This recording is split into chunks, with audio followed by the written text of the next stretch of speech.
Chapter 13. Inspector Morton came straight to the point. "I had to come to London," he said, "and I found your address, Monsieur Poirot. I was interested to see you at the inquest on Thursday, and I came to ask if you could help us at all.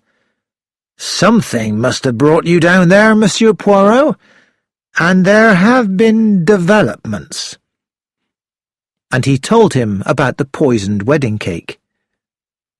Poirot took a deep, slow breath. "I warned Mr. Entwistle to look after Miss Gilchrist.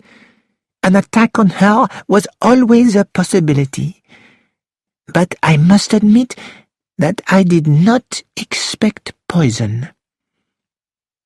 "But why did you think she might be attacked?"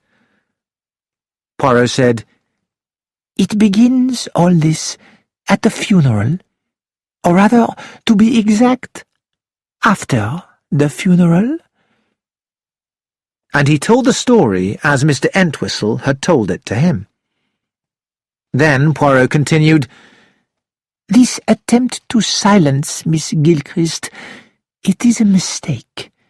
For now, there are two events which you need to investigate further."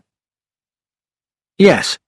Well, if the postman did deliver the wedding cake, it seems odd that the parcel wasn't noticed until after this Mr. Guthrie came. We're checking up on him, of course. He could have placed that parcel where Miss Gilchrist found it. Now, Mr. George Crossfield was in the area next day. What do you know about him, Monsieur Poirot?" "Not as much as I would like to." "That's like that, is it? There are quite a lot of people who are interested in the late Mr. Abernethy's will, I understand. I hope it doesn't mean investigating all of them." "I have a little information which you may not have. Naturally, I have no authority to ask these people questions. In fact, it would not be wise for me to do so." "I will go slowly myself," said Morton. "I don't want to warn anyone until it suits me to." Poirot smiled. "A very wise way of working. For myself, I go to Enderby Hall.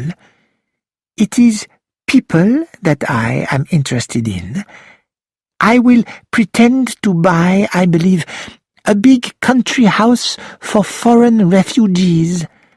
I will represent UNARCO." "And what's UNARCO?"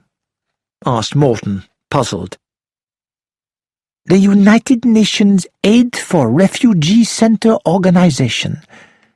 It sounds appropriate, do you not think? And Enderby Hall might be just right. I will, of course, tell Mrs. Helen Abernethy the truth and ask for her help." Inspector Morton smiled.